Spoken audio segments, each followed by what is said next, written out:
Hi guys, Scott here from Outlaw Garage. With everything that's going on in the world today, a lot of the shows have been cancelled.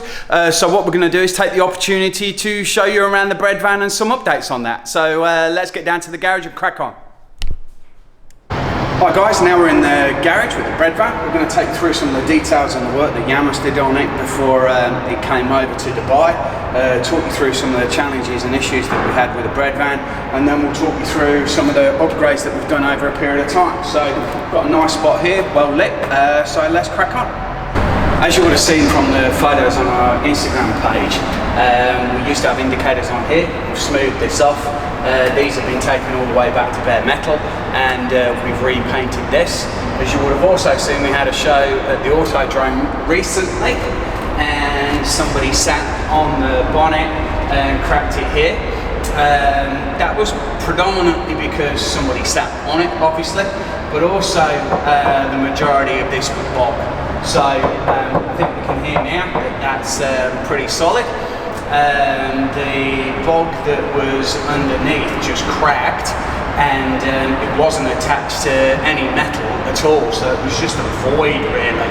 So the bonnet was taken back to bare metal. That's all been resprayed, so now we've got two fenders and the front bonnet, which are all back to how they should be. So talking about bog, we'll come on to the Safari window. So this was a kit purchased for a 67. We thought the car was a 67, but we got that kind of wrong. So we've had to do some modifications to the front Safari. But as we fitted it as well, what we found was that there was bog all through the window and all the way around as well. So although we made the Safari to fit, it didn't fit because the whole window was out of shape. So what we did was we pulled all the bog out, put the metal back to how it should be. A lot of hammering involved, and cutting and putting new parts back in, so that all the way around the window now it's actually metal for the car, and the window fits as it should do. Obviously these Safari windows will always leak in the rain. The car's not really built for the rain, and we don't get a lot of rain here in Dubai anyway, so that won't be too much of a problem. But again, we've taken all the bog out and the poor workmanship and made it back as it should be. Whilst we're talking about Safari windows, obviously we did the rear as well. I think that looks particularly good on the bread van. The rear wasn't too much of an issue at all, so the hatch was fine, no real issues with that at all. So counting panels which are not full of bog, currently we've got two front fenders, the hood and the rear hatch, and around the window as well. So we'll crack open the hood and talk about some of the challenges that we had here. So bless him, we paid Yamas for the fuel gauge to be fitted and the fuel gauge to be working before the car was shipped. The sender was actually broken in the car, and the fuel gauge was an old fuel gauge. That didn't work when it got here, so we had to replace the sender.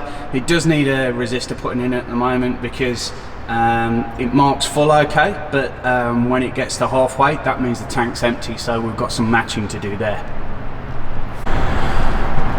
What you'll also see here is that the wiring is a complete mess. So we have made it all working. I think we covered probably in one of our videos that the lights weren't working properly when we first got the car, and the wiring was a complete mess. So from one of the front lights, the main beam wasn't working. It went from an orange wire to a blue wire, back to an orange wire to a white wire, and then went and got lost somewhere in the wiring loom. So we had to fix that up for registration. But as you can see, fuse box is really non-existent. It's all kind of matched in with relays. So at some point in the future, we'll just pull that out, because as we're driving around at the moment, we seem to kind of get away with it. But at some point in the future, it will just become a safety hazard. So we'll fix that up very shortly. Coming back onto the body panels, it's probably really hard to pick up here, but just on the roof, clearly that's got a good serving of bog on the roof as well. So we've got just a crack that is starting to come up on the paint, and I think that's really from driving the car flexing and not being reinforced correctly in the larger panels, predominantly on the roof, but I think the side of the car will also need some work in the future. So of course the bog's got no flex in it, and as the movement of the car, that's cracked on the paint there. So I think probably one of the next panels that we'll work on is the roof. Get that all rubbed back, get that done properly, and get some reinforcement in probably just under the headliner so that it takes some of the flex away. And then we'll also get some of the reinforcement done on the inside of the car as well. There's a bit of that protects the structure of the car, but also I think it'll help with the sound of the car, because it has a drumming effect in the car, and we'll take a look inside in a moment and how the noise kind of propagates through. When we were first looking at buying the car, it had a lovely Porsche sign down the side of the car. For registration reasons here in Dubai, we actually had that taken off by Yamas over in Indonesia before the car was shipped. Registration purposes, it's hard to get a car registered here with different manufacturers, signage on it, and for the livery and colour. So it's a complex process with that. So we had that taken off. As you would have also seen, over a period of time, we've had a number of our own decals on there, nothing more famous than the Bad Santa sign that we had on the side. But I think because of the quality of the paint, even now you can still see the Porsche sign and the adhesive still on the side of the car. And whenever we put decals on, normally on a car they go on and pull off really easily and really leave nothing on the residue, no residue left on the car. On here though, it's very, very different. We often have to use white spirits, petrol, to try and rub and polish off the adhesive which is left on the car. I think that's really down to the quality of the paint and the clear coat that's been put on top. So part of the process will be, I think we'll strip this down, repaint it and do a proper job on it so that we don't have these problems in the future. But you can still see in the right light the Porsche livery on the side. So we'll just take you inside the car a little bit now. We've had a rev counter fitted so that we know how well we're driving the car. I guess because of the sound and the echoing in the car, it was a little bit hard to tell kind of what revs you were at and if you were pushing the car hard enough to keep it kind of cool.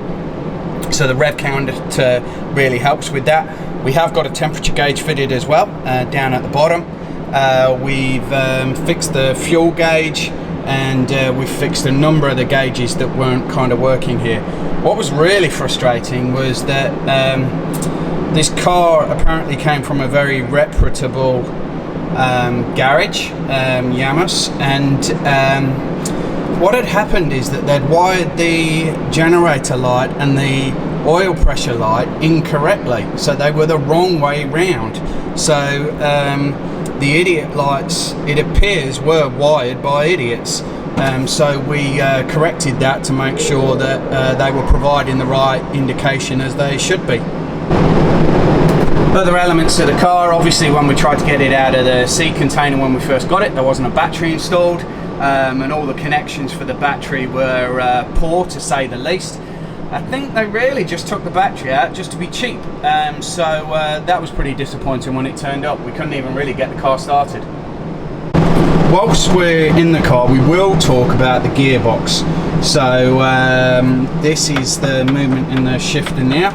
Try and put it into gear. So first, second, third, fourth. It's pretty tight, and it's got a lift key there for reverse as well. So no problems at all with the shifter. It all works really well.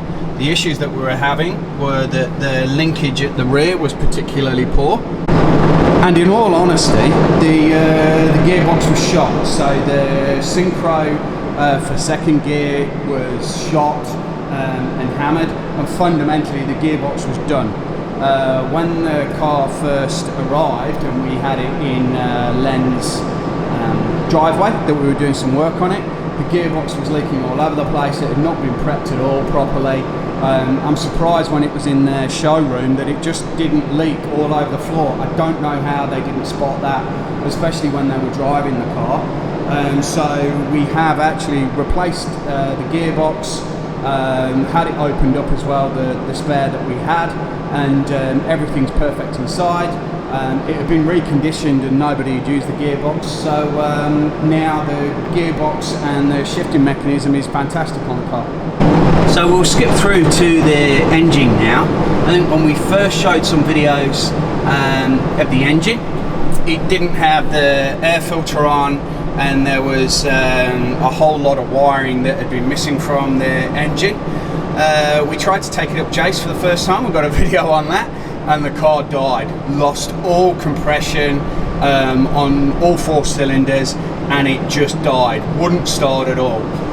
So what we've had to do is actually replace the engine completely. So this is a reconditioned 1600 engine that is new to the car. So the engine was really one of the more disappointing aspects of getting in the car, along probably with the gearbox. I think what had happened, and I think we've got some pictures that we'll put up at the side of the screen, is that someone had an old engine, found some parts on the floor, kind of welded them together and tried to make a running engine. The heads on both sides were all hand welded and hand ground in. Because the air filter wasn't on the car, it was probably sucking dirt and sand in and pitted all the seals on the inside of the car. The engine was a complete mess and write-off. I'm actually surprised that it did run as well as it did do, and that it turned over at all. So again, the garage must have known that. There is no way on earth that if you're either a mechanic or if you're a reputable car dealer, that you wouldn't have known that there was something wrong with the car. Never mind with the gearbox oil leaking all over the floor all the time. There was, when the engine went, there was obviously oil everywhere, lost compression, the car wasn't ticking over properly at all. It was kind of disguised a little bit by the sound of the car and it echoing inside. However, the work on the car was shocking. So the engine's been fully replaced. We've still got a little bit of work to do. The choke's not particularly good on a cold start, but once she gets warm, she's runs fine. So we need to fix the choke up.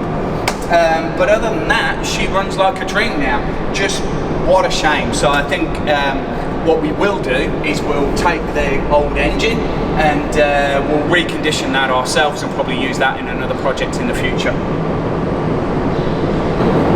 We will also show and put up some pictures of the exhaust pipe work. So the headers coming from the engine to the exhaust pipe, in all honesty, look like they've been welded by a blind man. My welding isn't the best, but I think I could have done a better job with a blindfold on. So shocking work really, just really disappointed. So at least now, new reconditioned engine, electric fuel pump, new exhaust, new headers. We actually pulled the heads off this engine to check that everything was okay, and the engine actually came from the same place that the gearbox did as well. So they'd all been reconditioned and looked after really well, and she runs like a dream now. Obviously we've been to Fujairah and a couple of long drives with her, and she runs like a dream. So very happy with the work that's been done now, but out of the Yamas garage, just phenomenally disappointed. Poor workmanship, poor workmanship. Apologies for the mess in the car. We were getting ready for the Flat 12 show, and obviously that's been cancelled because of the issues in the world at the moment with the coronavirus. This is what we wanted to talk about with the reinforcing the panels with inside the car to make the car a little bit more structurally sound with regard to the panel flex and the rigidity of the car, but also with regard to, I guess, the drumming effect within the car as well when you're driving along. So as we can see here, there are no reinforcing struts, and that's the same across the roof as well. So one of the next jobs that we will do is that we will strip this back on the inside. We'll put some reinforcing struts, not many. I think it may only require probably 3, and we have seen a friend's more original bread van that has had those reinforcing struts put in them, and I think that'll make a lot of difference to the structural soundness of the car, but also the drumming and the sound that you get when you're in the car as well. But I think that's one of the next things on the list to do.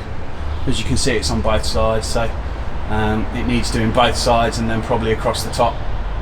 An easy spot on this car is the seats. So they actually look really good. For comfort and positioning, they're absolutely awful. So the bend in the back part of the seat really doesn't fit your back suitably, and the seats are actually positioned a lot higher than a standard Volkswagen seat would do. So I think what we're going to do is we are going to replace them with standard Volkswagen seats.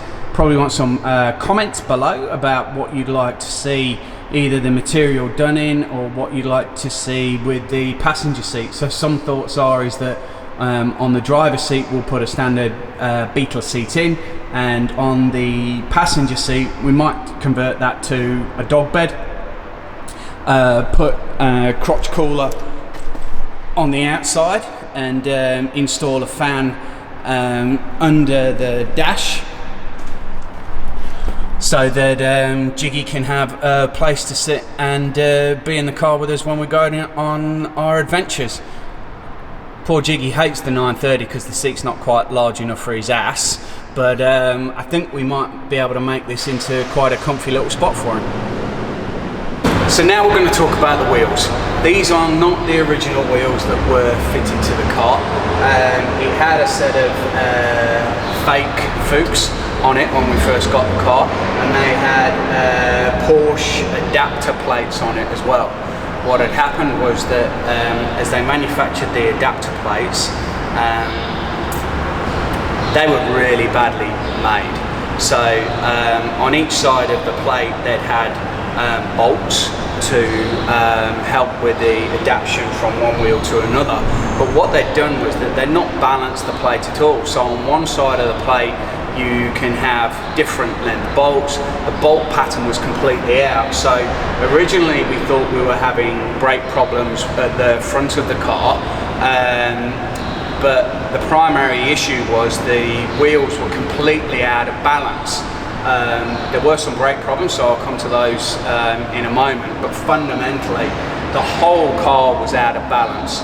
So instead of trying to fix that up and put these fake Fuchs back on, which were questionable to say the least, we bought some wheels off Tom that he used to have on his 1957 split window single cab, and we put those straight onto the bread van. The rear does have a spacer plate, but we've had that made out of aluminium block, so that it's all balanced and all properly made, rather than just some steel adapter plates with some bolts welded on the back that were clearly just a safety hazard. I don't know how you could have driven the car along and not noticed the kind of bouncing that we were getting, but that's what we've done with the wheels and spacers on the rear. I think these look a little, in fact they look a lot better. I was going to say a little, but they look a lot better, and thanks very much Tom for letting us grab these off you. Much better wheels, so very happy with those. As we mentioned earlier, we did have some problems with the brakes as well, so I'd like to use the term original, but I don't think there's really anything original about the bread van. It's drum brakes all the way round. what we found was that the drum brake assemblies had not been looked after at all. There was no balancing between the system, so at the back, although the back is based on a bus, there was kind of the bus braking assembly at the back with the cylinders. At the front they had much smaller cylinders, and the brake system wasn't balanced at all. So when you applied the brake, the front's kind of applied more, the back didn't really apply at all.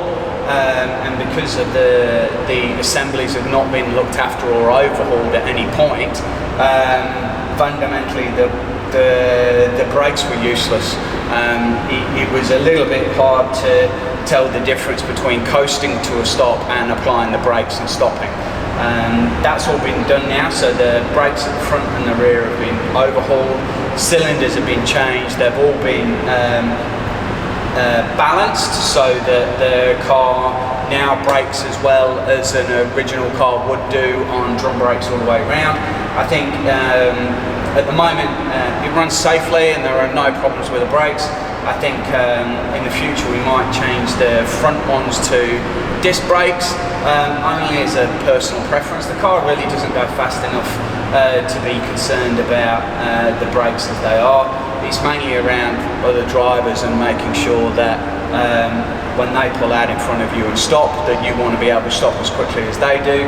And with modern cars these days, they stop very quickly, so we want the bread van to be able to stop as well as those. So let's have a recap of the car, the brilliant work that Yamas has done, and the work that we've done to kind of correct that over a period of time. So it goes without saying, we've received a lot of comments on Instagram and Facebook and private messages about is this car more bulk than metal? I think that was probably the case when it first turned up, but the bit of work that we've done on the car now, we've started to bring it back to the essence of what it should be. So bonnet, front fenders, around the window, and checking the rear hatch, absolutely all metal now. Yes, we've got some work to do on the roof and the side panels for reinforcement. Doors may need a bit of a look at as well, but now we're starting to bring it back as it should be. What we haven't covered, which I know Len will nudge me about a little bit later, is underneath and the floor pan, and probably a couple of people are asking when we're going to get to that. So I think it goes without saying that that'll be a little bit of a mess as well. We've had a look at it on a hoist before, and that definitely needs a little bit of work and tidying up. So the plan will be is that I think we're going to do some upgrades to the suspension over a period of time. I think once we've got it up, we'll do some work underneath, blast it, see what we've really got, and go from there. But there seems to be not a lot of block, but I think silicon seems to be the material of choice to join things together in Indonesia and with the Yamas team. So welding's probably not their strong point. Silicon seems to be an option, unless of course you want to weld inside the engine by hand. So we'll do some work underneath as well. Engine replaced, gearbox replaced, wiring does need an upgrade. There were a number of items that we paid for on the car to be fixed before it was actually shipped over to Dubai. Blessing Yamas took the money, but he didn't actually do the work. So we've done some of those repairs ourselves over a short period of time. Generally the car runs really well, so I think as well as the upgrade work that we've got to do, panels, want to change some seating arrangements. I think generally now she's a running safe project for being out on the road. Would like some comments around what you would like to see us do with the car. What would you like to see with us with the front seats? I think the idea with a dog bed in the front might be quite good for Jiggy. We have talked about airbagging the car rather than having a static setup. What do you think about that? I know that can be a little bit of a controversial choice. If we could change the wheels, any livery that you would like to see on the side of the car. Once we start stripping the roof back and the side back, there's not much more left to kind of replace on the car. So would you like to see it change colour as well? So that's all from us in the bread van today. I'd like to say a massive thanks to Len, who has been able to help us with this car as it's gone through a bit of a journey. Without his help, we wouldn't have got to where we've got to today. He's away at the moment. It would have been nice for him to be down here as we did this video, but I think we would have had to bleep a lot of it out. Obviously Tom and Dan, who regularly appear in the videos, also been a lot of help and a lot of motivation and comical laughs as we've gone on journeys and worked with the bread van. So please like, subscribe and comment. Any comments that you've got about where you would like to see us go, what you would like to see us do with the bread van, any modifications, any work that you would like to see us do on the car, all suggestions are welcome. I think this is going to stay in the garage for a long time and be entertaining as we go through life with it. So thank you very much guys for watching. Hope you're enjoying our videos and we'll catch you again soon. See ya.